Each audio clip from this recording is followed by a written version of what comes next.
عشاء میں 17 رکعتیں ہوتی نہیں ہیں. عشاء میں 4 فرض ہیں اور 2 سنتیں ہیں, بس یہی ہیں 2 سنتیں جن کا عشاء سے, باقی نوافل ہیں وہ. دوسرا حدیث میں آتا بین کل اذانین صلاۃ, جب بھی 2 اذانیں ہوں یعنی اذان اور اقامت, اس کے درمیان نماز پڑھ لیا کرو.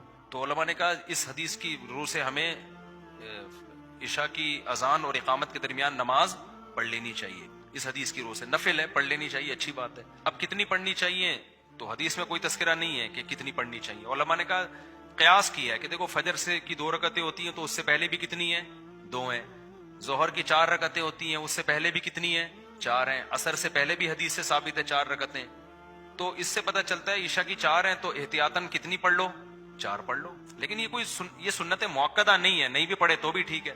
سنت موقدہ جو ہے نا وہ صرف عشاء کے بعد 2 سنتیں. اس کے بعد نوافل بھی وہ تو جتنے 2 پڑھو, 4 پڑھو, 10 پڑھو, نہیں بھی پڑھو تو بھی ٹھیک ہے, وہ ہر آدمی کی اپنی غریبی ہے. تو علماء نے کہا کم از کم 2 نفل پڑھ لو, بہتر ہے. پھر وطر تو رات کی نماز ہے. وطر عشاء کے بعد اس لیے پڑھے جاتے ہیں کہ ایسا نہ ہو قضا ہو جائیں, کیونکہ وطر کے بارے میں بہت شدید وعیدیں ہیں حدیث میں, تو وطر چھوڑنے کی اجازت نہیں ہے. امام احمد بن حنبل جو امام بخاری کے استاذ ہیں, ان کا تو قول ہے کہ جو وطر کی نماز چھوڑ دے اس کی گواہی جائز نہیں ہے. آج کل ایسے اسکالرز بھی آئے کہہ رہے ہیں وطر. ایک آدمی نے بتایا کہ ہمارے گاؤں میں لوگوں نے وطر پڑھنے چھوڑ دیے, کسی نے کہا ہے کہ بس 5 نمازیں فرض ہیں اور باقی سب غریبیاں ہیں. تو ایسا نہیں ہے, سنت موقدہ کی بھی ویلیو ہے اور وطر تو لازم ہے. کوئی بھی امام اس کا قائل نہیں ہے کہ وطر چھوڑنے کی اجازت ہو. ہاں الفاظ کا اختلاف ہے, کسی نے سنت موقدہ کا, کسی نے واجب کا, لیکن ضروری سب کے نزدیک ہی ہے. تو اب وہ اس کا عشاء سے تعلق نہیں ہے. پوری رات میں جب چاہے پڑھو, حدیث میں آتا ہے سب سے آخر میں وطر پڑھو.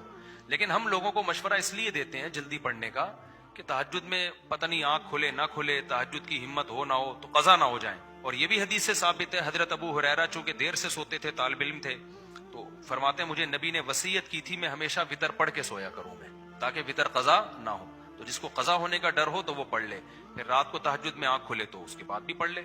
تو بہتر ہے کہ وطر آخر میں پڑھیں, لیکن یہ کوئی واجبی حکم نہیں ہے.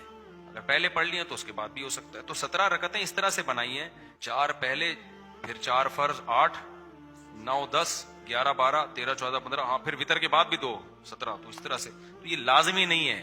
اصل جو عشاء کی رکعتیں ہیں صرف 6 رکعتیں, 4 فرض اور 2 سنت.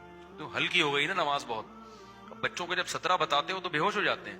غیر مسلم نیا نیا مسلمان ہوا, آپ کے عشاء کی 17 رکعتیں ہیں, وہ کیا کہے گا, گیا کام سے یار, ایک عشاء ہی پڑھتا رہوں گا میں ساری زندگی. تو اس کو بتاؤ 4 فرض پڑھ لو اور 2 سنت موقدہ. اور یہ سنت موقدہ بھی کبھی تھکاوٹ زیادہ ہو, سفر ہو, اس میں بھی چھوڑ سکتے ہو. پھر صرف 4 فرض پڑھ لو اور 3 وطر پڑھ لو, وطر نہیں چھوڑ سکتے کسی قیمت پہ. تو یہ 2 سنت موقدہ اگر کبھی چھوڑ بھی دی جائے نا, کیونکہ سنت موقدہ کا مطلب عام معمول اس کا بنانا ٹھیک نہیں ہے. کبھی بہت زیادہ تھکاوٹ ہو رہی ہے یا کہیں سفر کرنا ہے, نکلنا ہے, جہاز نکلنے کا خطرہ ہے, ٹرین نے, تو چھوڑ دو 2 سنتیں, لیکن عام معمول نہیں بنانا چاہیے اس کا.